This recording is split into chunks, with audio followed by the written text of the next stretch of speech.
Hello students. स्वागत है आप सबका एक बार फिर से आगाज इंस्टीट्यूट में। कैसे हैं आप सब? आशा करता हूँ बहुत अच्छे होंगे। एमपीपीएससी की जो यूनिट 10 है हमारी, जिस यूनिट का नाम है मध्य प्रदेश की जनजातियाँ, विरासत, लोक संस्कृति और लोक साहित्य। तो आज इस यूनिट में हम जो टॉपिक पढ़ने वाले हैं, मध्य प्रदेश की प्रमुख जनजातियों के अंतर्गत आज हम एक और जनजाति पढ़ेंगे। पिछली जो हमारी मध्य प्रदेश की जनजातियों की जो क्लासेस हुई हैं उसमें हमने भील जनजाति और गोंड जनजाति को पढ़ा है। आज हम मध्य प्रदेश की एक और तीसरी प्रमुख जनजाति को पढ़ेंगे, नाम है जिसका बेगा जनजाति। हालांकि यह जनजाति मध्य प्रदेश की जो विशेष पिछड़ी जनजातियां हैं उन्हीं के अंतर्गत आती हैं। मैं आपको बताऊंगा, है ना, मध्य प्रदेश की जो विशेष पिछड़ी जनजातियां हैं उनके बारे में, कि जो मध्य प्रदेश में तीन विशेष पिछड़ी जनजातियां हैं, बेगा, भारिया और सहरिया। आखिर में इन तीनों को पिछड़ी जनजातियां क्यों बोला जाता है, सारी चीजें मैं आपको समझाऊंगा भारिया जनजाति पढ़ाते समय, है ना। जब हम भारिया, जो हमारी आखिरी जनजाति होगी इन तीन पिछड़ी जनजातियों में, बेगा, सहरिया और भारिया, तो उसमें मैं आपको पूरा समझाऊंगा कि आखिर में क्यों ये पिछड़ी जनजातियों के अंतर्गत है ना, और सरकार क्या क्या प्रयास कर रही है इन जनजातियों के लिए, मैं आपको सारा बताऊंगा। आज हम मध्य प्रदेश की जो तीसरी जनजाति पढ़ने वाले हैं उस जनजाति का नाम है बेगा जनजाति। मध्य प्रदेश की एक प्रमुख जनजाति है, चाहे संख्या के मुकाबले ये अन्य जनजातियों से कम हो, परंतु इनकी जो विशेषता है या इनकी जो प्रमुखता है वो बहुत ज़्यादा इम्पोर्टेंट है। क्योंकि हमने जो गोंड जनजाति पढ़ी, तो गोंड जनजाति से बहुत अ, बड़ा संबंध है इनका, है ना। ऐसा बोला जाता है कि गोंड और बेगा जो है वो भाई भाई हैं। तो गोंड जनजाति से विशेष संबंध रखती हैं, इसलिए मैं आपको गोंड जनजाति के साथ ही इसको पढ़ा रहा हूँ। अभी हमने पिछली क्लासेस में हमने गोंड जनजाति कंप्लीट की थी, आज हम बेगा इसके साथ कंप्लीट कर रहे हैं, ताकि जो जो त्योहार या जो जो पर्व, शादियाँ, विवाह उत्सव जो भी इनके सेम है, तो वो हमें पढ़ने में आसानी रहे, है ना। तो इसलिए हम बेगा जनजाति को आज पढ़ने वाले हैं। बेगा जनजाति के विषय में सारी चीजें समझेंगे, बेगा जनजाति के विषय में सारी चीजें आज की इस क्लास में जानेंगे। चलिए स्टूडेंट, तो करते हैं शुरुआत बेगा जनजाति के विषय में। अब देखो, एक बात मैं आपको यहाँ पर बोल देता हूँ। हम जितनी भी जनजातियां पढ़ रहे हैं या जनजातियों से रिलेटेड हम जो कुछ भी पढ़ रहे हैं, हम सिर्फ वही पढ़ रहे हैं जो एग्जाम में पूछा जाता है या फिर जो एग्जाम में आने लायक है। बाकी इन जनजातियों के बारे में पढ़ने को बहुत कुछ है ना। एक जनजाति पर कई सारी किताबें लिखी हुई हैं, कई सारे शोध हुए हैं जनजातियों पर, है ना। तो जनजातियों पर तो इतना पढ़ने को है कि आप पूरे ग्रंथ बन जाएंगे आपके जनजातियों को पढ़ते हुए, है ना। इतना कुछ है इन जनजातियों के बारे में पढ़ने को, है ना। एक एक चीज, एक एक इनका रीति रिवाज, एक एक नृत्य, एक एक विवाह उत्सव, सब रिसर्च के विषय हैं। और बहुत सारी किताबें और बहुत कुछ कंटेंट मिलेगा यहाँ से पढ़ने को। लेकिन हमें कोई प्रोफेसर नहीं बनना है, या हमें कोई ऐसा इस विषय का विशेषज्ञ नहीं बनना है। हमें सिर्फ एमपीपीएससी प्रीलिम्स को पास करना है। और एमपीपीएससी प्रीलिम्स को पास करने के लिए इन जनजातियों से रिलेटेड जो फैक्ट आपको जानना जरूरी है, जो फैक्ट आपके लिए इंपॉर्टेंट है, वही सारे फैक्ट्स जो हैं हम डिस्कस कर रहे हैं। और ये आइडिया कहाँ से होता है? तो ये आइडिया होता है पुरानी एग्जाम से, है ना। वो आपके मन में प्रश्न हो सकता है कि सर आपको कैसे पता कि यही फैक्ट्स होंगे परीक्षा में या इन्हीं टाइप के फैक्ट्स होंगे? तो ये आइडिया होता है पुराने पेपर के एनालिसिस से, कि आखिर में किस पैटर्न के प्रश्न आते हैं जनजातियों से या कोई भी टॉपिक हो उससे रिलेटेड। ठीक है, तो जो पैटर्न है उस पैटर्न के अकॉर्डिंग हम सारी चीजें पढ़ रहे हैं। हालांकि पैटर्न से तो हम बहुत ज्यादा डीपली पढ़ रहे हैं, पैटर्न तो आप देखोगे तो बड़े बेसिक से प्रश्न आते हैं, लेकिन हम एक स्टेप दो स्टेप और आगे जाकर चीजों को पढ़ रहे हैं। ऐसा मैं इसलिए बोल रहा हूँ ताकि आपको आत्मसंतुष्टि मिले। क्योंकि बहुत सारे लोगों को ये लगता है कि जितना ज्यादा डीपली पढ़ा जाएगा, जितने ज्यादा फैक्ट्स रटे जाएंगे, उतना हमारा ज्यादा फायदा होगा। तो ऐसा बिल्कुल नहीं है। आपका फायदा तभी होगा जब आप वो पढ़ोगे जो परीक्षा में आता है ना। वो पढ़ोगे, है ना, तभी आपका सिलेक्शन होगा। आप चाहे कितना भी पढ़ लो, वो आपने नहीं पढ़ा जो एग्जाम के लिए इंपॉर्टेंट है, तो फिर कोई मतलब नहीं है। चलिए, तो हम शुरुआत करते हैं बेगा जनजाति से। 2011 की जनगणना के अनुसार जो बेगा जनजाति है वो प्रमुख रूप से मध्य प्रदेश, छत्तीसगढ़, झारखंड आदि राज्यों में विस्तृत है ना। उत्तर प्रदेश, पश्चिम बंगाल, महाराष्ट्र, इन राज्यों में भी यह जनजाति जो है विस्तृत है। प्रमुख रूप से मध्य प्रदेश, छत्तीसगढ़, झारखंड, इन राज्यों में यह जनजाति विस्तृत है। यदि हम हमारे मध्य प्रदेश की बात करें तो संख्या के मामले में यह मध्य प्रदेश की छठी सबसे बड़ी जनजाति है ना। संख्या के मामले में यह मध्य प्रदेश की सबसे बड़ी जनजाति है। जब हमने मध्य प्रदेश में जनजातियों का एक परिचय लिया था तो वहां मैंने आपको पूरा एक चार्ट बताया था कि कौन सी जनजाति कितने प्रतिशत है मध्य प्रदेश में, उतनी उसकी टोटल संख्या कितनी है ना। तो आपने वो चार्ट जरूर पढ़ा होगा। तो उसमें बेगा जो है वो छठे नंबर पर है, 4,14,526 टोटल इनकी आबादी है ना। ये आंकड़ा आप रट सकते हैं। और 2.71% कुल जनजाति आबादी में इनका प्रतिशत है हमारे मध्य प्रदेश में। शहडोल, उमरिया, सिंगरौली, मंडला, डिंडोरी, अनूपपुर, सीधी, बालाघाट, जबलपुर और सिवनी, इन प्रदेशों में यह निवास करती हैं, या इन जिलों में यह जनजाति जो है निवास करती हैं। हमने जब जनजातियों को जब हमने प्रादेशिक आधार पर डिवाइड किया था तो वहां पर मैंने आपको बताया भी था कि बेगा जनजाति जो है किस जनजाति प्रदेश के अंतर्गत आती है। ठीक है, कमेंट में बताइएगा आप। चलिए, तो ये जनजाति से रिलेटेड कुछ बेसिक बातें हुई। अगर जिलों की बात करें तो ये वो जिले हैं है ना जहां पर ये जनजाति निवास करती हैं। आप मैप में पूरी इनकी लोकेशन देख सकते हैं। यहाँ बोर्ड पर सारे नाम लिखे हैं जिलों के, है ना। शहडोल में है, उमरिया में है, ये सारे जिले लिखे हैं। लेकिन अगर आप मैप में देखना चाहो तो मैप में ये पूरा एरिया है मध्य प्रदेश का, जो छत्तीसगढ़ से लगता पूरा एरिया है ना। यहाँ ये छत्तीसगढ़ है, तो पूरा जो छत्तीसगढ़ से लगता मध्य प्रदेश का एरिया है ना, वहां पर ये जनजाति निवास करती है। छत्तीसगढ़ में भी निवास करती है ना। और मध्य प्रदेश का ये पूरा जो छत्तीसगढ़ की बॉर्डर वाले जितने भी जिले हैं वहां पर यह बेगा जनजाति निवास करती है, ताकि आपके दिमाग में एक पूरी पिक्चर रहे। जब भी एग्जाम में प्रश्न आ जाए कि मध्य प्रदेश में बेगा जनजाति किस जिले में निवास करती है, ग्वालियर, इंदौर, भिंड और शहडोल, तो आपको पूरा क्लियर होना चाहिए कि यार ये 3 जिले जो हैं ये मध्य प्रदेश के छत्तीसगढ़ वाली बॉर्डर के नहीं है। मतलब ये नहीं होगा शहडोल जो है छत्तीसगढ़ की बॉर्डर वाला जिला है, मतलब ये होगा, है ना। मतलब आपने सारे जिले नहीं याद रखना है, सिर्फ दिमाग में बिठाना है कि आखिर में एग्जैक्ट लोकेशन क्या है ना। और आपको जिले तो पता ही है कि कौन से जिले की क्या लोकेशन है। एमपीपीएससी की तैयारी कर रहे हो तो इतना तो पता होगा ही सही, है ना। तो आप आसानी से अपने प्रश्न, जो भी प्रश्न आपसे पूछा उसका आप जवाब दे सकते हो, है ना। रटने की जरूरत नहीं पड़ती, जरूरत पड़ती समझने की। चलिए, तो पूरा दिमाग में रखिएगा कि यह जनजाति मध्य प्रदेश के किस क्षेत्र में विस्तृत है, किस क्षेत्र में इसका पूरा विस्तार है। चलिए, अब हम बात करते हैं बेगा जनजाति के बारे में, कुछ इंपॉर्टेंट फैक्ट जो एग्जाम में पूछे जाते हैं, जो एग्जाम में बड़े काम के हैं। चलिए, सबसे पहला फैक्ट, यह मध्य प्रदेश की छठी सबसे बड़ी जनजाति है ना, जो भी हमने थोड़ी देर पहले भी देखा। अब ये द्रविड़ समूह की जनजाति है ना, प्रोटो ऑस्ट्रेलाइट। अब द्रविड़ समूह की जो जनजाति है, जो गोंड जनजाति है, अभी थोड़ी देर पहले मैंने कहा कि ये गोंडों को अपना बड़ा भाई मानती है, या गोंड जनजाति जो है उसको ये अपना भाई मानती है ना। एक पुरानी ऐसी कहानी भी है कि भाई अ, एक पिता के जो संतानें हुई थी दो, तो एक गोंड हुए थे और एक बेगा हुए थे, है ना। तो ये दोनों ही कहा जाता है कि एक ही पिता की संतानें हैं, है ना। तो एक ही पिता की संतान है, मतलब एक ही प्रजाति होगी, है ना। तो जो गोंड की जो प्रजाति थी, है ना, गोंडू की जो प्रजाति थी, वही प्रजाति इनकी भी है ना, प्रोटो ऑस्ट्रेलाइट। और जो भी उनकी शारीरिक विशेषताएं थी किसकी, गोंडों की, वह सेम देखने को मिलती है बेगा जनजाति की भी, है ना। बेगा जनजाति की भी वही विशेषता देखने को मिलती है। अब बेगा का अर्थ क्या होता है, तो बेगा का अर्थ होता है पंडा या पुरोहित, है ना। बेगा का अर्थ होता है पंडा या पुरोहित, है ना। ये पंडा या पुरोहित जो है ये बेगा का अर्थ होता है।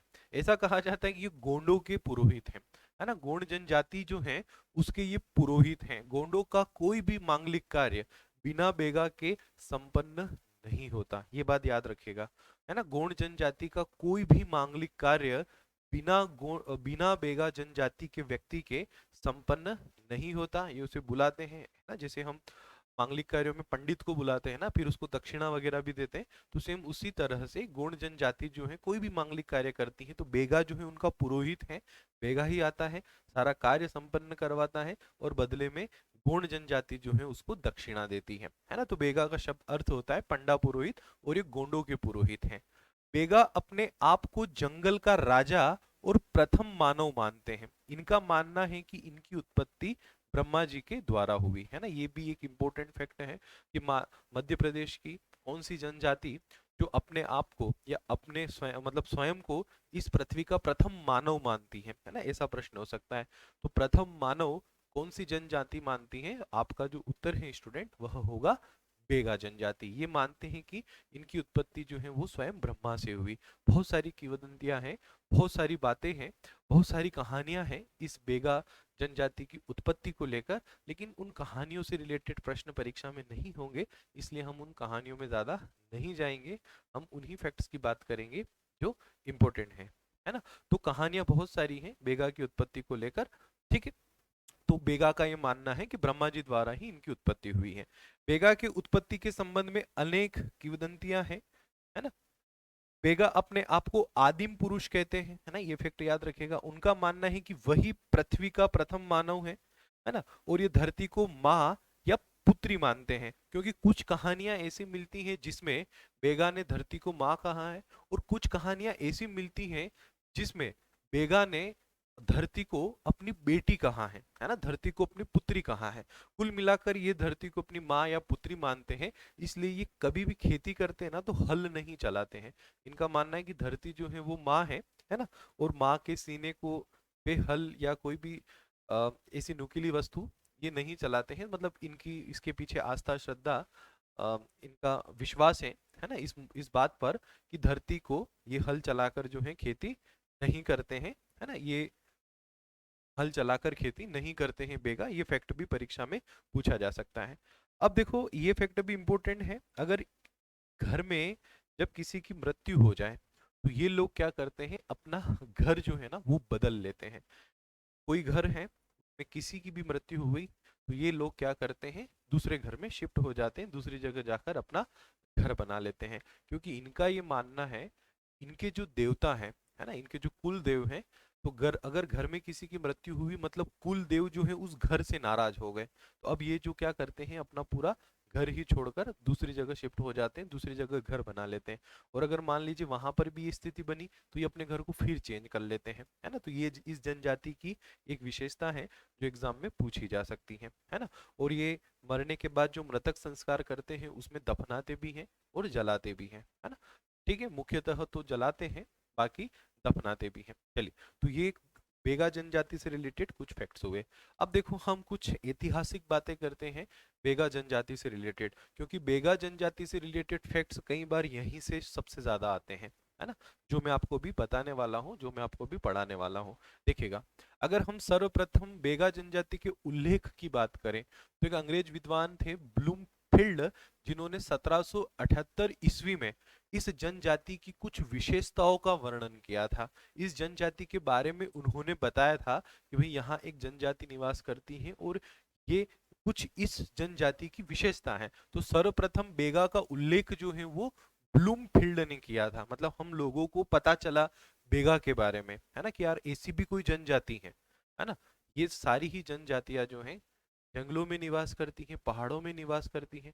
आम जो लोग हैं, आम जो जीवन है, या जो मुख्य धारा है उस मुख्य धारा से दूर रहकर ये अकेले में अपना जीवन रहना और अकेले में जीना ये जो है पसंद करती हैं, जितनी भी जनजातियां हैं। हालांकि अब तो सब मुख्य धारा में आ चुके हैं, लेकिन हम प्राचीन काल की बात कर रहे हैं। तो इस जनजाति का मतलब ये तो इतनी जंगली जाति थी, है ना। भारिया और बेगा और सहरिया ये तीन सबसे पिछड़ी जनजातियां हैं, तो बेगा उन्हीं में से एक है। तो ये इतनी पिछड़ी जनजाति थी कि आम लोगों को भी इनके बारे में पता नहीं था। जैसे भील हैं, गोंड हैं, तो इनके बारे में तो जानते थे। गोंडों के तो साम्राज्य थे, है ना। भीलों ने भी राज किया है और भीलों के विषय में भी लोग जानते थे। परंतु इस बेगा जनजाति के बारे में जानते तो होंगे लोग, लेकिन प्रथम बार जो एक ऑफिशियली उल्लेख किया वो किया था ब्लूमफील्ड ने, है ना। ब्लूमफील्ड ने 1778 में बेगाओं के बारे में, इनकी विशेषताओं, ये लोग कैसे रहते हैं, कैसे दिखते हैं, क्या खाते हैं, क्या करते हैं, कहाँ रहते हैं, ये सारा इन्होंने बताया था ब्लूमफील्ड में। फिर उसके बाद जब लोगों को पता चला, है ना, कि यार ऐसा कुछ ब्लूमफील्ड ने बताया है, तो अब लोगों का, जो भी इस फील्ड से रिलेटेड लोग हैं, उनका इंटरेस्ट बढ़ा इनके विषय में जानने में। तो फिर क्या हुआ आगे 1867 में कैप्टन थॉमस ने बेगा जनजाति के बारे में लिखा कि बेगा जनजाति बहुत ही पिछड़ी अवस्था में है और सभ्य मनुष्य के संपर्क में आने से डरती है ना। जब बेगा के बारे में दुनिया को पता चला कि भाई बेगा जनजाति है ना, ब्लूमफील्ड ने जब बताया तो इस जनजाति के बारे में रिसर्च हुए, इस जनजाति के बारे में और भी जानकारियां ली गई। तो उसमें से 1867 में कैप्टन थॉमस ने इस जनजाति के बारे में एक लेख लिखा, बताया कि भाई बेगा जनजाति जो है बहुत पिछड़ी अवस्था में, और ये लोग जो है ना बाहरी लोगों से डरते हैं, है ना, बाहरी लोगों के संपर्क में नहीं आते, ये जनजातियां जो है उनके संपर्क में आने से डरती हैं। फिर कर्नल वार्ड जो है इन्होंने एक रिपोर्ट पेश की, मंडला सेटलमेंट रिपोर्ट 1870 में। तो ये मंडला सेटलमेंट रिपोर्ट में ये जो है जानकारी देते हैं कि जनजाति जो है ये बेगा जनजाति जो है बहुत जंगली अवस्था में रहते हैं और अपने समूह के साथ स्वतंत्र रूप से रहना पसंद करते हैं। मतलब इनका जो रीति रिवाज कल्चर रहना है सारा वो बहुत जंगली है पूरा, है ना, मुख्य धारा से इनका बिल्कुल भी जुड़ाव नहीं है और ये अपने में ही रहना पसंद करते हैं। इनको कोई बाहरी दखल अंदाजी इनको पसंद नहीं है ना, बाहरी दखल अंदाजी इनको बिल्कुल भी पसंद नहीं है, अपने समूह के साथ ही स्वतंत्र रहना पसंद करते हैं। ये बात कर्नल वार्ड ने मंडला सेटलमेंट रिपोर्ट जो कि 1870 में आई थी, ये पूछा जा सकता है कि मंडला सेटलमेंट रिपोर्ट 1870, है ना, इस ये सन भी पूछा जा सकता है, या फिर आपसे ये भी पूछा जा सकता है कि कर्नल वार्ड ने मंडला मंडला सेटलमेंट रिपोर्ट में किस जनजाति को अति जंगली अवस्था में वो जनजाति है यह कहकर उल्लेख किया था। तो बेगा जनजाति, इस टाइप से प्रश्न परीक्षा में हो सकते हैं। फिर 1872 में कैप्टन जे फोर्सिथ, है ना, नाम याद रखेगा, कैप्टन जे फोर्सिथ द्वारा लिखित एक पुस्तक जिसका नाम था the highland of central India, है ना, ध्यान दीजिएगा शब्द पर, the highland of central India, एक पुस्तक थी कैप्टन जे फोर्सिथ की। तो इसमें ये बताते हैं कि बेगा जनजाति के बारे में इन्होंने उल्लेख किया है और इस जनजाति के बारे में ये बताया है कि ये दुर्गम जो पहाड़ी क्षेत्र है वहां ये जनजाति निवास करती है, बहुत कम ही ये लोग बाहर आते हैं, है ना, बाकी ये लोग जो है दुर्गम पहाड़ी क्षेत्रों में ही रहते हैं।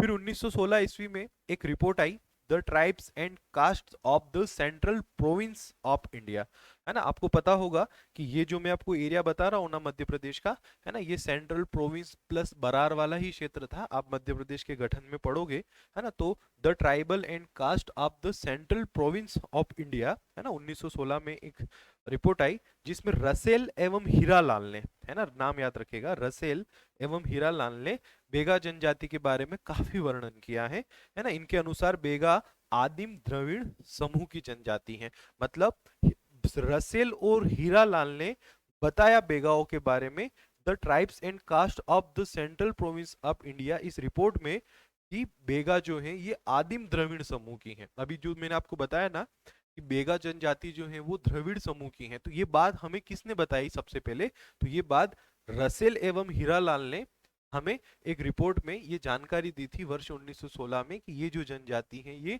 आदिम द्रविड़ समूह की जनजाति है। ठीक है, तो ये कुछ फैक्ट्स हुए जो एग्जाम में आपसे पूछे जा सकते हैं, एग्जाम ओरिएंटेड है।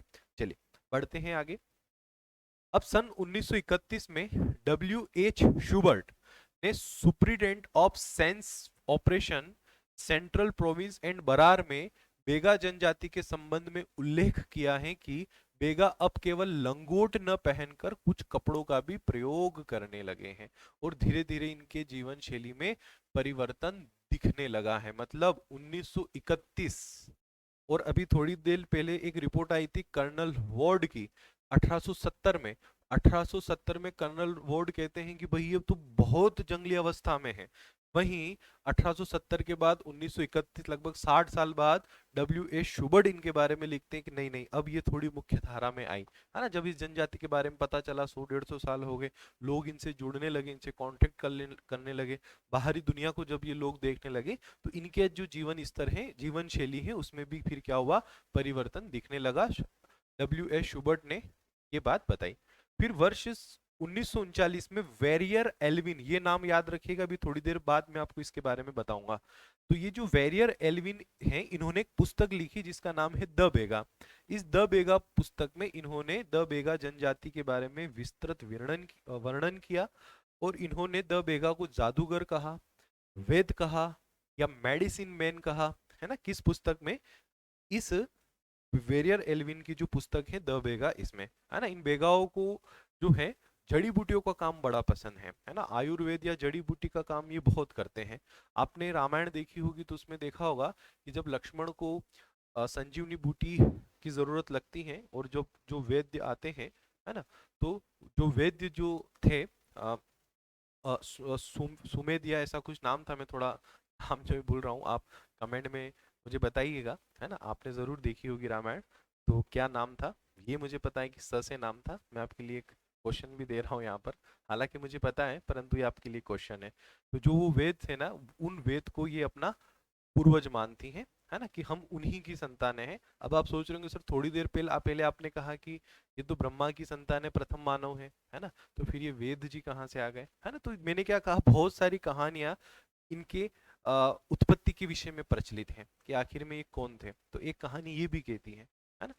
चलिए, अब बेगा जनजाति के आर्थिक पहलुओं का विवरण डी एस नाग ने सन 1958 में प्रकाशित अपनी पुस्तक ट्राइबल इकोनॉमी में किया है ना। मतलब कि ये क्या बिजनेस करते हैं, क्या इनका काम है, क्या कमाते हैं, है ना, इनकी आर्थिक स्थिति कैसी है, ये सारी चीजें जो है एक पुस्तक है, tribal economics a study of Baiga, ये है डी एस नाग की, वर्ष 1998 में आई, जिसमें इन्होंने पहली बार बेगा जन जनजाति की आर्थिक स्थिति के बारे में एक रिपोर्ट दी।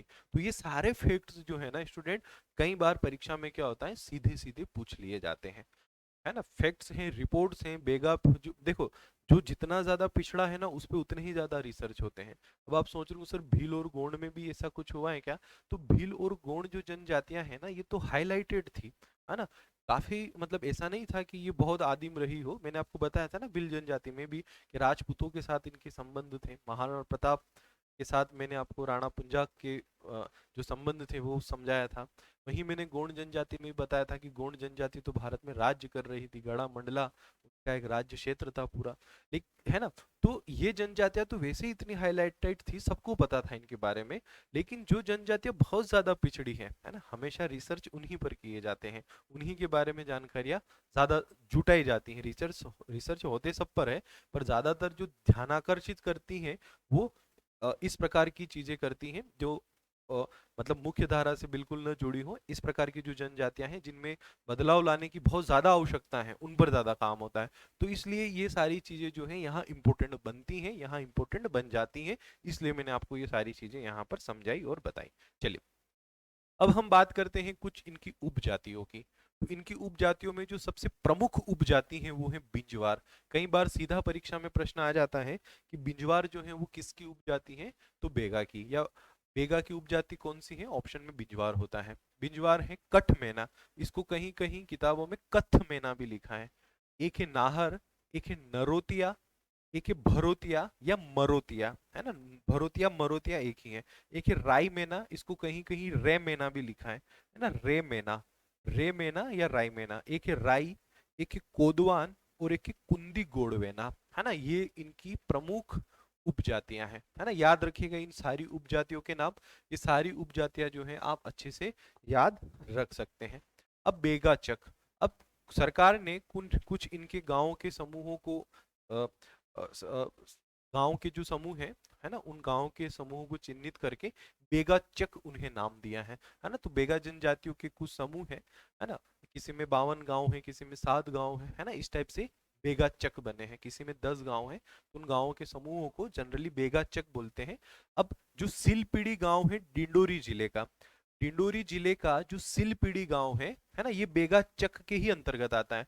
2015 में 2015 में जो 2006 के वन अधिकार के अधिनियम है ना, 2006 का जो वन अधिकार अधिनियम है ना, उस वन अधिकार अधिनियम के तहत इस सिलपीड़ी गांव डिंडोरी को पर्यावास क्षेत्र घोषित किया गया, और ऐसा होने वाला यह देश का प्रथम गांव है। कौन सा? सिलपीड़ी गांव, जो कि बेगाचक के अंतर्गत आता है ना, डिंडोरी जिले में है ये, है ना। बेगाओं के गांव का समूह, है ना, जिसके अंतर्गत ये आता है, बेगाचक के अंतर्गत आता है सिलपीड़ी गांव, जो कि डिंडोरी जिले में है। ठीक है, ये भारत का पहला ऐसा गांव था जिसे पर्यावास क्षेत्र, है ना, पर्यावास क्षेत्र हैबिटेट्स एरिया घोषित किया गया था, है ना, और ऐसा घोषित होने वाला यह पहला क्षेत्र था। अब आपके दिमाग में एक प्रश्न बड़ी तीव्रता से आ रहा होगा कि सर ये तो सब ठीक है, लेकिन आखिर में इसका मतलब क्या हो रहा है ना, कि सिलपीड़ी गांव डिंडोरी में है। 2015 में वन अधिकार 2006 का जो वन अधिकार अधिनियम है उसके तहत इसको पर्यावास क्षेत्र घोषित किया गया। तो इसका मतलब क्या हुआ ये भी थोड़ा बताइए। तो देखो बच्चों, मतलब समझो। पर्यावास क्षेत्र घोषित हो जाने का मतलब, जो वन अधिकार अधिनियम है ना, वन जो है वो तीन प्रकार के होते हैं, आरक्षित, संरक्षित और एक ओपन होते हैं, है ना, जहाँ पर हर प्रकार की गतिविधियां पर सरकार का कोई ध्यान नहीं होता। तो जो संरक्षित या आरक्षित है वहां पर जो है न तो कोई रह सकता है ना, वहां पर मानवीय गतिविधियां जो है वो प्रतिबंधित होती है, वहां रहना, है ना, ये सारी चीजें जो है वो सरकार द्वारा नहीं करने दी जाती, वृक्षों को काटना, ये सारी चीजें। लेकिन सरकार ने क्या किया, इस सिलपीड़ी गांव को, जो कि जंगल में ही है ना, तो इस सिलपीड़ी गांव को पर्यावास क्षेत्र घोषित किया कि भाई यहाँ पर जो है ना, ये लोग जो हैं, ये बेगा जनजाति के लोग जो हैं यहाँ पर अब मतलब अपना आवास बना सकते हैं, यहाँ पर ये जो है रह सकते हैं, है ना। तो इस प्रकार का घोषित होने वाला सिलपीड़ी गांव जो है यह पहला गांव था भारत का। जब हम मध्य प्रदेश में वन पढ़ेंगे तो वहां पर मैं आपको थोड़ा और बता दूंगा कि जो अ, अवर्गीकृत वन, आरक्षित वन या जो संरक्षित वन होते हैं वो क्या होते हैं, वे क्या चीजें होती हैं, और जो हैबिटेट्स एरियाज अर्थात जो पर्यावास क्षेत्र होते हैं उनका मतलब क्या होता है ना। तो आपको वहां पर और ये चीजें समझ में आ जाएगी। अभी आप इतना ही समझ लो, वरना हम जो है ना थोड़े सब्जेक्ट से भटक जाएंगे। ठीक है, तो अभी आप इतना सा ही समझो। ठीक है, कि 2015 में सिलपीड़ी गांव को पर्यावास क्षेत्र घोषित किया था, और ऐसा घोषित होने वाला यह भारत का प्रथम गांव था।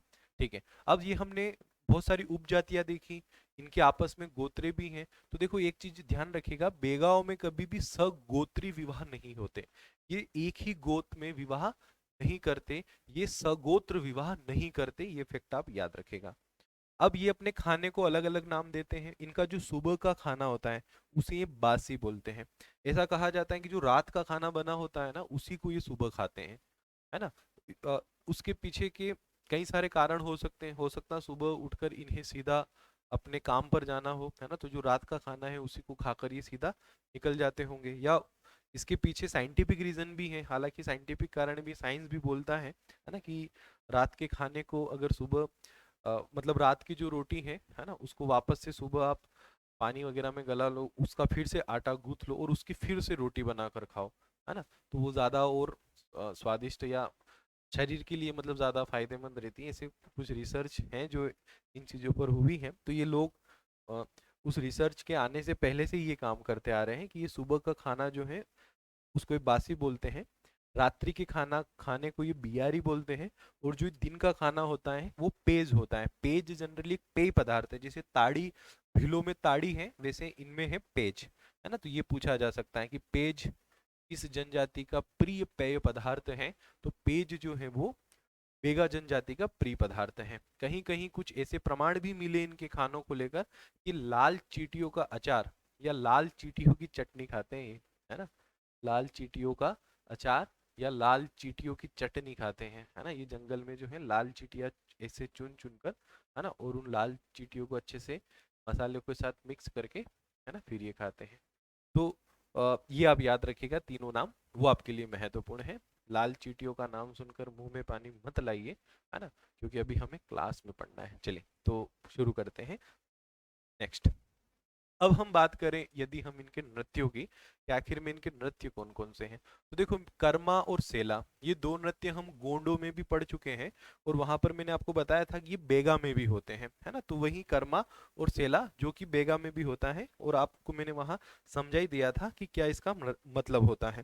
ठीक है, अब एक है दशहरा नृत्य, ये दशहरे के दिन होता है या दशहरे के दिन से शुरू होता है, इसलिए इसको दशहरा नृत्य बोलते हैं। हालांकि इसका संबंध कोई विजयादशमी से नहीं है ना, बस इसकी शुरुआत दशहरे से होती है ना, इसलिए इसको दशहरा नृत्य कहा जाता है। और इसमें क्या होता है कि बेगा जनजाति के जो लोग हैं वो एक दूसरे गांव जा जाकर नृत्य करते हैं, है ना, और स्त्रियों के दल दल अलग होते हैं, पुरुषों के जो दल हैं वो अलग होते हैं, अलग अलग गांवों जाते हैं, अलग अलग गांवों में जाकर वहां नृत्य करते हैं, गांव के लोगों के साथ नाचते हैं। आदिवासी गांव है, पास पास ही होते हैं, है ना, इनके गांव के जो समूह होते हैं जनरली इनको टोला बोलते हैं। तो जो आसपास सारे घर वगैरह होते तो पास पास में गांव होते तो सारे नाचते कूदते उन गांवों में जाते हैं और एक गीत गाते हैं जिस गीत को बोलते हैं बिल्मा गीत, है ना, ये याद रखेगा। दशहरा जो नृत्य है उसमें जो गीत गाए जाते हैं बेगा जनजाति के लोगों द्वारा, उन गीतों को कहा जाता है बिल्मा गीत, है ना, बिल्मा, याद रखेगा, है ना। और एक और चीज याद रखेगा कि जो बिल्मा गीत होते हैं उनमें जो आखिरी में जो टेक देते हैं या आखिरी जो शब्द होता है वो होता है सुआरे, है ना, सुआरे। तो कई बार इसको सुआ नृत्य भी बोलते हैं, है ना, बहुत सारे जो है इसको दशहरा नृत्य को सुआ नृत्य भी बोलते हैं, क्योंकि इसमें जो लास्ट जो शब्द होते हैं बिल्मा गीत में, है ना, जो दशहरा नृत्य में गाया जाते हैं, उसका जो अंतिम शब्द होता है ना वो होता है सुआरे सुआरे, है ना, ये अंतिम शब्द होता है। ठीक है। एक और इनका नृत्य है झरपट, है ना, ये भी एक कमाल का नृत्य है झरपट। अब नाम से ही समझ में आ रहा होगा झरपट, है ना, झरपट मतलब झटपट, ऐसा कुछ नहीं है ना। झरपट नृत्य में क्या होता है जनरली, झरपट जो है शब्द, इस झरपट शब्द का जो अर्थ होता है वो होता है छेड़छाड़, है ना। झरपट शब्द का जो अर्थ है ना वो होता है छेड़छाड़। अब होता क्या है कि एक स्त्रियों का दल होता है, एक पुरुषों का दल होता है, और आपस में एक दूसरे से प्रश्न करते हैं, जिसे आपने एक छेड़छाड़ देखी होगी। एक मूवी है, मूवी का नाम है शायद हम आपके हैं कौन, है ना, अवश्य देखी होगी आपने। तो जो मूवीज है ना उस मूवीज में आपने देखा होगा जब शादी होती है, सलमान खान उसमें होते हैं, तो उनके भाई की जब शादी होती है तो वहां पर शादी समारोह में जो उनके भाई की जो साली होती है और जो सलमान होते हैं, तो उन दोनों के बीच में गानों के माध्यम से, है ना, बातचीत होती है पूरी, है ना, जूतों को लेकर। वहां से उन्होंने एक प्रथा ही चला दी है जूते छुपाने की। हालांकि प्रथा पुरानी है लेकिन उस फिल्मों में उसको बताया तो लोगों ने उसको और ज्यादा तरीके से ग्रहण किया। तो आपने उसमें देखा होगा ना, गानों के माध्यम से ही वो एक दूसरे से बात करते हैं। एक स्त्रियों का दल होता है जिसमें माधुरी होती है, एक पुरुष दल होता है जिसमें सलमान होता है, और दोनों जो है आपस में बात करते, मतलब जो गानों गाने के माध्यम से ही एक दूसरे से बात करते हैं। तो सेम इसमें क्या होता है झरपट में, है ना। और कहीं ना कहीं आपने ये भी देखा होगा कि जो सलमान और माधुरी जो है वहां पर बात करते करते मतलब एक छेड़छाड़ भी होती है दोनों के बीच में, है ना। तो सेम आप झरपट को उसी से समझिए, इसमें एक स्त्रियों का दल होता है, एक पुरुष का दल होता है, आपस में गानों के माध्यम से, गाने ऐसे होते हैं प्रश्नोत्तर शैली में, है ना, कुछ प्रश्न पूछे जाते हैं एक दल के द्वारा गानों के माध्यम से, दूसरा जो दल है लड़कियों का वो उसका जवाब देता है ना, फिर लड़कियां प्रश्न पूछती हैं, लड़के जवाब देते हैं, वो भी गानों के माध्यम से ही, है ना, कि भाई, और इसमें मतलब यही होता है कि भाई कौन मतलब ज्यादा प्रश्नों का जवाब देगा, या इस टाइप से, मतलब एक इस प्रश्नोत्तर वाली शैली में ये गान होता है, ये डांस किया जाता है। ठीक है, झरपट, है ना। तो झरपट शब्द का मतलब छेड़छाड़, और स्त्रियां और पुरुष के अलग अलग दल होते हैं, है ना, जिसमें ये नृत्य जो है परफॉर्म किया जाता है। ठीक है, ये आपको याद रखना है, मतलब सवाल जवाब वाले फॉर्म में होता है ना, सवाल जवाब के फॉर्म में होता है ना, ये रात में होता है। और जो पुरुष होते हैं ना, मतलब जो भी नृत्य करता है उस उनके हाथ में एक डंडा होता है जिसको ठस्की बोलते हैं, है ना। झरपट नृत्य में जो पुरुषों के या स्त्रियों के हाथ में जो डंडा होता है उसको ठस्की बोलते हैं, है ना। हो सकता है कि मारपीट भी कर ले आपस में, मतलब एक जो नॉर्मली होता है ना एक छेड़छाड़ वाली मारपीट, उस टाइप की मैं बात कर रहा हूँ, है ना। मतलब वो वाली मारपीट नहीं कि जिसमें खून वून निकल जाए, सिर वीर फूट जाए, है ना, वो वाली मारपीट नहीं, एक जो प्रेम भाव में जो मारपीट होते हैं ना वो वाली मारपीट। ठीक है, तो ठसकी जो है जरपट में यूज होता है।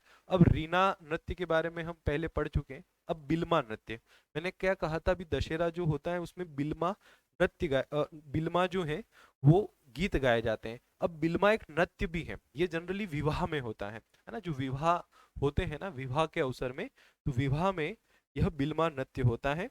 इस नृत्य को बिल्मा के साथ साथ बिरहा भी बोलते हैं, है ना, इस नृत्य को बिल्मा के साथ साथ इसे बिरहा नृत्य भी बोलते हैं, है ना, याद रखिएगा, बिरहा नृत्य या बिल्मा नृत्य।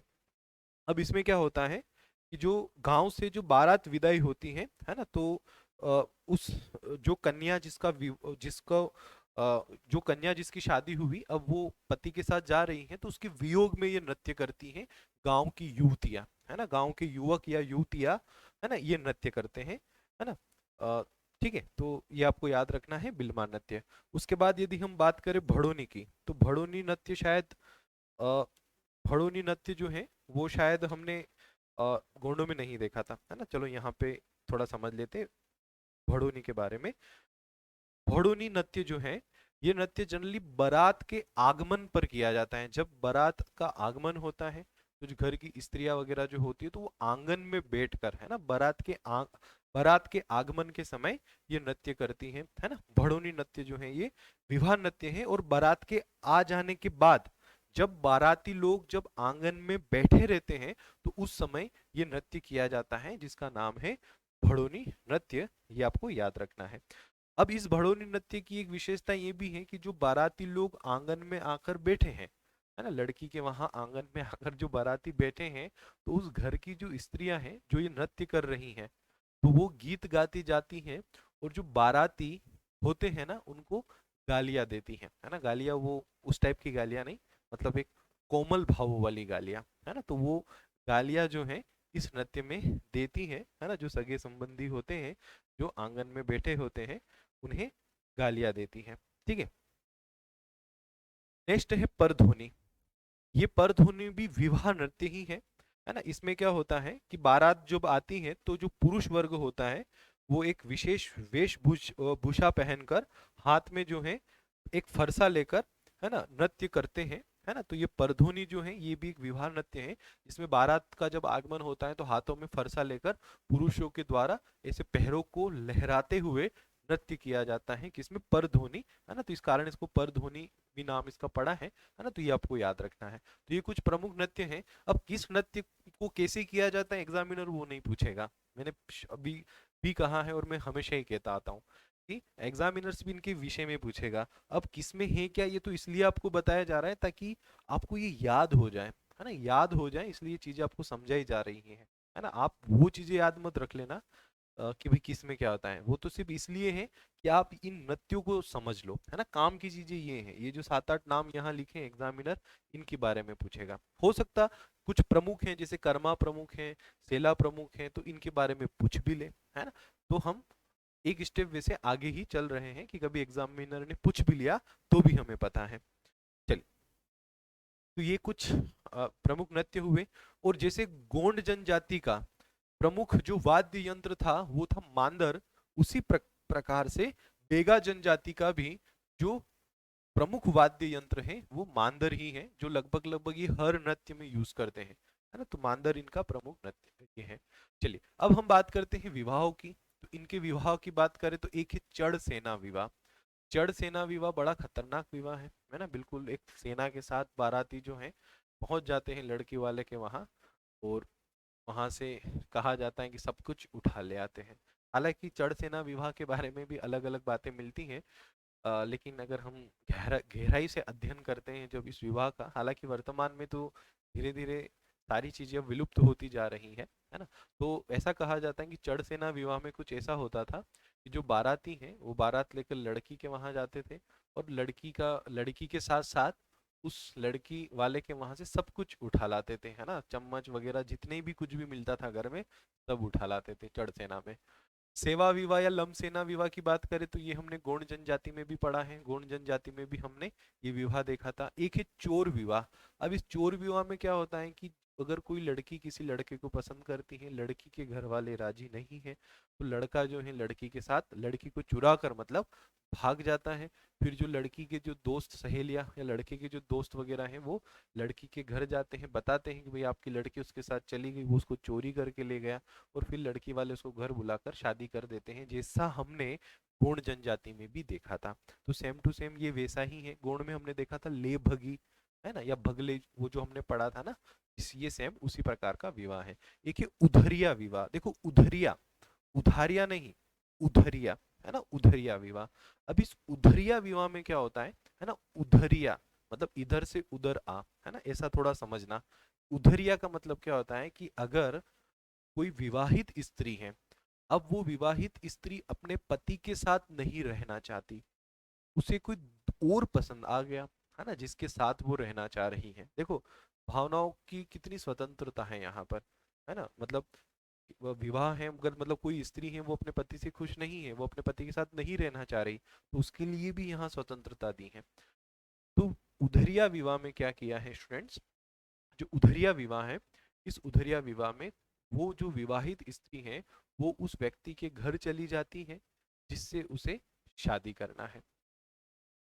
जैसे ही वो उस व्यक्ति के घर जाती हैं तो उस व्यक्ति के घर में जो सबसे छोटा सदस्य होता है, जनरली देवर, देवर न होने पर कोई और छोटा सदस्य, तो जो देवर होता है वो देवर क्या करता है, गर्म पानी का लोटा उस स्त्री के ऊपर डाल देता है। बात को सुनिएगा, परीक्षा में पूछा जा सकता है ना। गर्म पानी का लोटा डाला जाता है इस विवाह में, उधरिया विवाह में।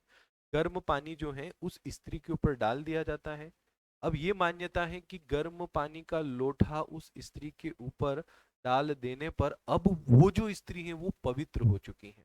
अब वो मतलब एक प्रकार से अविवाहित की श्रेणी में आ चुकी है, और अब जिससे भी उसको शादी करना है अब वो जो है उससे शादी कर लेती है। गांव के जो पंच हैं, है ना, मैं आपको बताऊंगा कि इनके जो इस जनजाति के जो पंच होते हैं, जिसमें मुकद्दम, दीवान, समरथ, कोटवार, दवार, ये 5 लोग आते हैं। तो ये पांचों वहां आते हैं और उस स्त्री का विवाह उस व्यक्ति के साथ कर देते हैं, बदले में बस थोड़ा सा दारू लेते हैं, है ना। इनके इसमें ये अच्छा है, कोई भी विवाह अगर पंचों की मर्जी से हो रहा है तो पंच जब बात मान ले, पंच जब हाँ कर दे, उसके बाद पंचों को दारू पिलाना होता है ना। तो ये एक विवाह का प्रकार है, उधरिया विवाह। एक है पंच बारात दारू विवाह।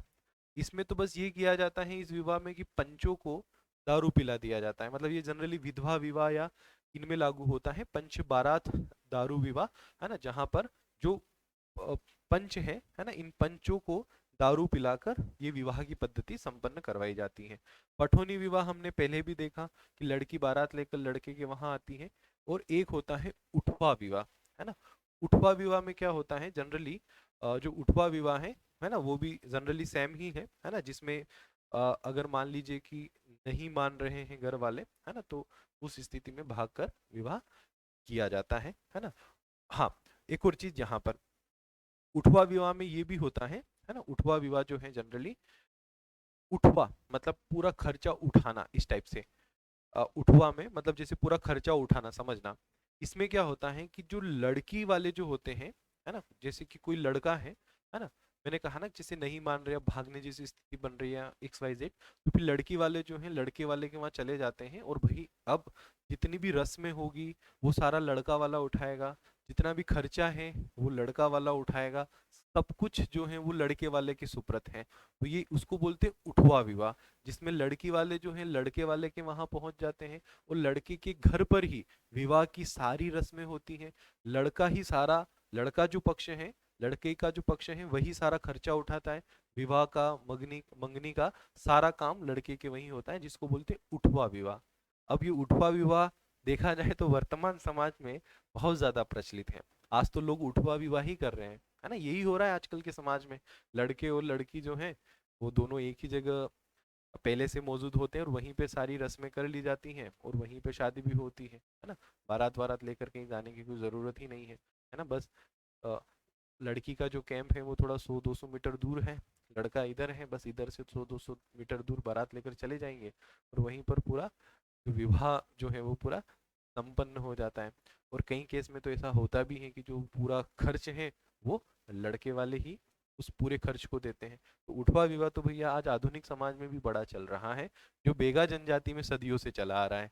चलिए, अब इनमें बाल विवाह नहीं होते हैं, है ना, विधवा विवाह होता है। जैसे जैसे कि ये जो उधरिया विवाह है ना, ये विधवा विवाह की ही श्रेणी में आता है। कि मान लो कोई पति से खुश नहीं है, या कोई स्त्री ऐसी है जिसका पति नहीं है ना, तो वो किसी भी व्यक्ति को जिससे पसंद करती है वहां जाकर ये विवाह करती है ना। तो उधरिया विवाह जो है ये जनरली इसी से रिलेटेड है ना। तो विधवा विवाह होते हैं, बाल विवाह नहीं होते, एक ही गोत्र में विवाह नहीं होते, मतलब सगोत्री विवाह इनमें नहीं होते हैं। चलिए, नेक्स्ट हम बात करें इनके देवताओं की, तो बड़े फेमस है इनमें दुल्हा देव, बूढ़ा देव और ठाकुर देव। ये 3 ही देवता हैं जो बड़े फेमस हैं। हालांकि ये सांपों की, नागों की भी पूजा करते हैं, नाग देवता की भी ये पूजा करते हैं। दुल्हा देव इनके बीमारी के देवता है, बूढ़ा देव जो है इनके सबसे मेन देवता हैं जो साल वृक्ष पर निवास करते हैं, जिनको मुर्गे का भोग लगाते हैं, जिनको ये दारू का भोग लगाते हैं। ठाकुर देव ये इनके भूमि या इनके गांव के देवता हैं। साल वृक्ष को ये जनजाति सबसे ज्यादा पवित्र मानती है, क्योंकि इनके जो देवता हैं बूढ़ा देव वो उसी पर निवास करते हैं। और गुदना प्रथा इनमें बहुत प्रचलित है। गुदना प्रथा यूं तो हर जनजाति में प्रसिद्ध है, परंतु सबसे ज्यादा यदि हम प्रचलन की बात करें तो बेगा जनजाति में बहुत प्रचलित है गुदना प्रथा। इसके पीछे भी पुरानी कहानियां हैं, है ना। तो ये लोग जो हैं शरीर पर थोड़ा बहुत नहीं, पूरे शरीर पर टैटू बनवा लेते हैं, है ना। अपने शरीर पर, हाथों पर, सब जगह ये गुदवाते हैं, सब जगह यह टैटू बनवाते हैं, है ना। तो यह प्रथा जो है, गुदना प्रथा जो है, इनमें बहुत ज्यादा प्रचलित है। ठीक है। एक मैं आपको प्रथा के बारे में बताऊंगा, टोटमवाद, है ना। टोटमवाद क्या होता है, जब ये जनजातियां हम पढ़ लेंगे ना तो फिर हम इस टोटमवाद पर भी बात करेंगे, है ना, कि टोटमवाद क्या होता है। और टोटमवाद जो है जनरली कौन कौन सी जनजातियां हैं जो टोटमवाद में अधिक या ज्यादा या कम विश्वास करते हैं, वो सब हम समझेंगे। टोटमवाद ये हालांकि मेंस और इन चीजों में पूछा जाता है टोटमवाद जनरली, लेकिन यहाँ पर भी नई यूनिट है तो टोटमवाद को भी मैं आपको पूरा समझा दूंगा, एक पूरी क्लास लेकर उसमें पूरा टोटमवाद आपको क्लियर करूंगा, है ना, कि आखिर में टोटमवाद क्या होता है। चलिए नेक्स्ट यदि हम बात करें बेगा कला की, तो बेगा कला में एक नोहडोरा कला है, एक मगरोही कला है, एक सजन है। सजन मगरोही जो है लकड़ी से कलाकृति की जाती है, और नोहडोरा जो है इसमें दीवारों पर कुछ रेखाएं खींचकर आकृति बनाते हैं, है ना। तो ये इनकी कला है नोहडोरा। अब देखो मैंने आपको वेरियर एल्विन के बारे में बताया था, तो जो वेरियर एल्विन है इनकी दो किताबें बड़ी फेमस है। वेरियर एल्विन की एक किताब है जिसका नाम है द बेगा, है ना। द बेगा एक इनकी किताब है ना, जो बड़ी फेमस है। और दूसरी इनकी किताब है the Muria and their ghotul, है ना। The Muria and their ghotul, ghotul किसमें होता है, गोंड जनजाति में। तो ये गोंड जनजाति पर आधारित इनकी किताब है, और ये इनकी किताब है बेगा जनजाति पर आधारित। वेरियर एल्विन जिन्होंने शादी भी एक बेगा महिला से ही, एक जनजाति महिला से ही इन्होंने शादी भी की थी, वेरियर एल्विन। और वेरियर एल्विन की दो बड़ी फेमस पुस्तकें हैं जिनके बारे में अक्सर एग्जाम में पूछा जाता है, तो मैंने आपको यहाँ साथ में इसीलिए बताई ताकि एग्जाम में आप गड़बड़ ना करो। द बेगा किसकी लिखी किताब है, Verrier Elwin. The Muria and their ghotul किसकी लिखी किताब है, वेरियर एल्विन। ये आपको याद रखना है। ठीक है स्टूडेंट, तो ये हमारा बेगा जनजाति से रिलेटेड जितने भी फैक्ट्स हैं, बेगा जनजाति से रिलेटेड जितनी भी महत्वपूर्ण बातें हैं, वो हमने पढ़ी, वो हमने जानी, वो हमने देखी। आप बिल्कुल भी गड़बड़ मत कीजिएगा परीक्षा में। जब भी बेगा जनजाति से रिलेटेड प्रश्न होंगे, आपको अच्छे से उन प्रश्नों के जवाब देना है। मैं फिर कह रहा हूँ, जनजातियों से रिलेटेड अगर हम फैक्ट्स की बात करें या बातों की बात करें तो इतनी मिल जाएगी कि आपकी, आप लिखते लिखते आपकी कॉपियां भर जाएगी, पर जनजातियों से रिलेटेड जो डेटा है वो खत्म नहीं होगा, है ना। क्योंकि जनजातियों में क्या कुछ कम थोड़ी ना है, बहुत कुछ है पढ़ने को, लेकिन हम वही पढ़ेंगे जो हमारे लिए इम्पोर्टेंट है ना। बेगा लोग जो हैं वो अपने आप को धरती पुत्र मानते हैं, वो मैंने आपको बता दिया था। ये धरती को अपनी माँ मानते हैं या बेटी भी मानते हैं, ये अपने आप को धरती पुत्र मानते हैं। और दूसरी चीज ये कि ये हल चलाकर खेती नहीं करते, इनकी जो खेती है ना ये बिना हल की ही होती है, बीजों को बस ऐसे फूंक कर, है ना, बीजों को फूंक कर ये खेती करते हैं, जिसको बेवार कृषि या झूम कृषि या पोंडू कृषि भी बोलते हैं, है ना। ये भी आप याद रखिएगा, पोंडू कृषि, कृषि बेवार कृषि या झूम कृषि, है ना, ये इनकी कृषि की विशेषताएं हैं, है ना। ठीक है, तो ये कुछ महत्वपूर्ण फैक्ट्स थे बेगा जनजाति के विषय में जो मैंने आपको समझाए और जो आपको मैंने पढ़ाए। अगर कोई भी आपको डाउट्स हो तो आप मुझे मैसेज कीजिएगा, कमेंट कीजिएगा। इसकी जो पूरी पीडीएफ है वो आपको मोबाइल एप्लीकेशन में पूरी पीडीएफ मिलेगी। बहुत जल्दी जो है हम एमसीक्यूज भी आपके शुरू करने वाले हैं, मैं आपको पूरा उसका भी शेड्यूल बता दूंगा, है ना। जितना भी हम पढ़ते जा रहे हैं तो पीछे पीछे उसका एक दिन क्लास लेकर सारे एमसीक्यूज भी कवर करेंगे। और एमसीक्यूज में आपको आइडिया भी हो जाएगा कि आखिर में इन टॉपिक से, इन यूनिट से एग्जाम में प्रश्न कैसे होंगे, किस टाइप के प्रश्न जो है एग्जामिनर परीक्षा में करेगा हमसे, वो भी आपको एक आइडिया हो जाएगा। अगर आप उन प्रश्नों के जवाब दोगे तो आपका कॉन्फिडेंस भी जो है वो बूस्ट होगा, और जब आपका कॉन्फिडेंस बढ़ेगा, आपको अपने आप पर जब विश्वास बढ़ेगा, तो चीज़ें आपके लिए और भी अच्छी होना शुरू होगी। ठीक है, क्योंकि सारा का सारा खेल जो है वो कॉन्फिडेंस का ही है ना। चलिए, तो ये जो हमारा टॉपिक था बेगा जनजाति का वो हमने कंप्लीट किया। ऑल द बेस्ट, मिलते हैं अगली क्लास में।